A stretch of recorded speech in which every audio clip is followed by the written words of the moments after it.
diciendo. Ustedes díganme, pregúntenme, interrúmpanme siempre. Con confianza no hay ningún problema.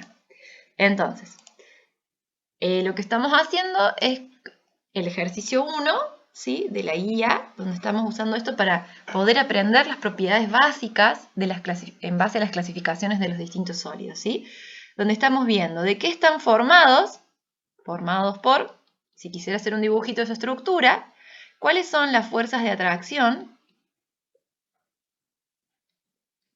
cómo eso repercute en las propiedades, ¿sí?, y algunos ejemplos de cada uno de estos sólidos. Bien, entonces vimos el sólido metálico, donde la fuerza de atracción es el enlace metálico que está dado por la atracción de este mar de electrones con cationes. Vimos sólidos iónicos, que está formado por cationes e iones, ¿sí?, donde la fuerza de atracción es la interacción electrostática coulombica de iones, que es muy fuerte, ¿sí?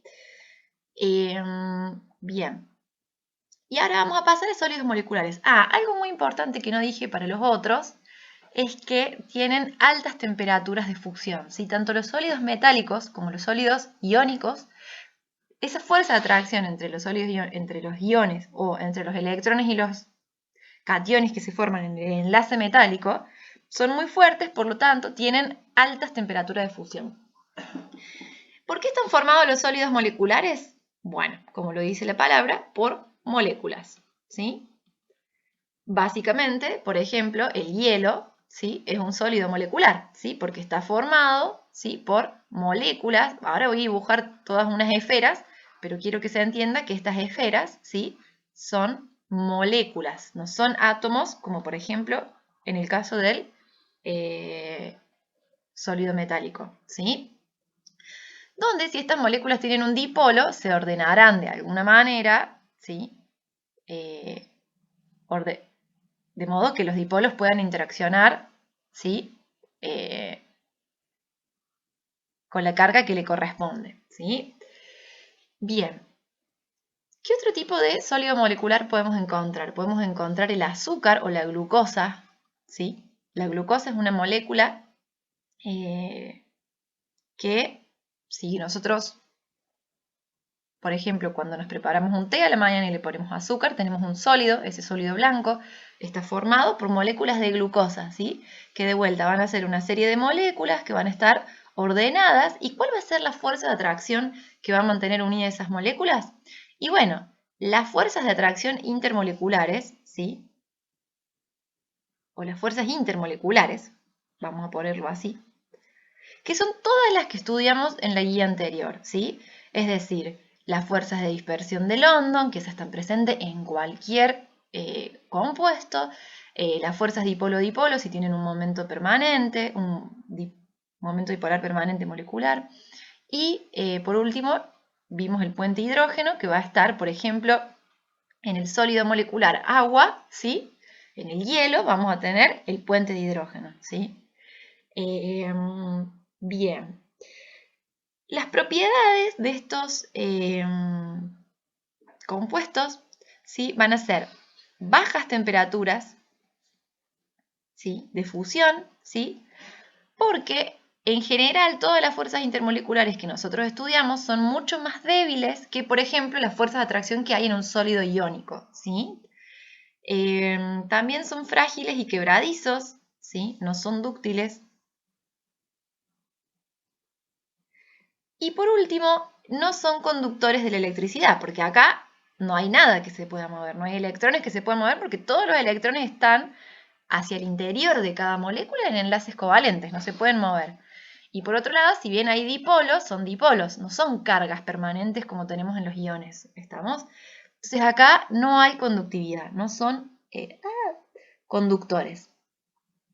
Entonces, ¿qué ejemplos podemos mencionar? Cualquier cosa que yo pueda escribir como una molécula, ¿sí?, es un sólido molecular, como les decía. El agua, qué sé yo, podría tener, ustedes conocen el hielo seco es dióxido de carbono, que se lo lleva a una condición de presión y temperatura tal que está como un sólido, ¿sí? Entonces, el dióxido de carbono lo puedo hacer sólido, ¿sí?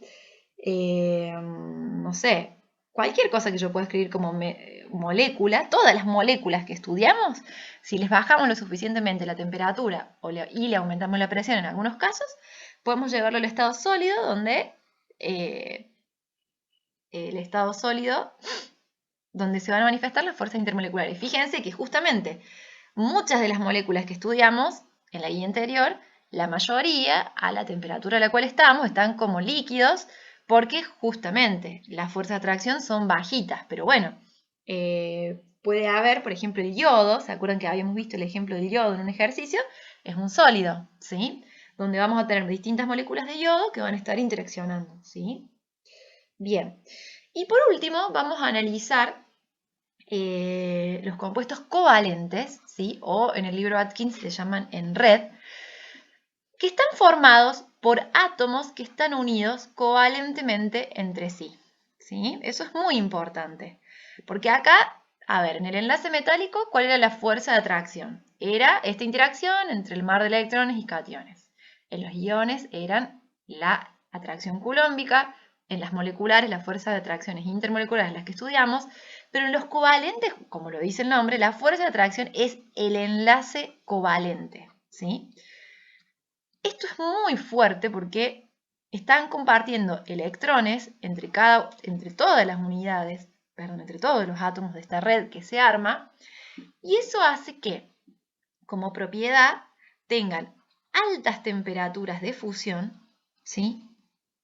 No conducen la electricidad o no son conductores, porque fíjense, los electrones acá están confinados o localizados, por así decirlo, entre dos átomos a un enlace covalente. No pueden moverse. Y tampoco tengo cationes o aniones que pudieran moverse que de vuelta. Eso es solo cuando se funde, por ejemplo, el sólido iónico. ¿Qué más tengo para decirles sobre esto? Bueno, y no son solubles en agua, ¿sí? Los únicos que pueden tener solubilidad en el agua y disociarse son el sólido iónico. ¿Estamos? Entonces, bueno,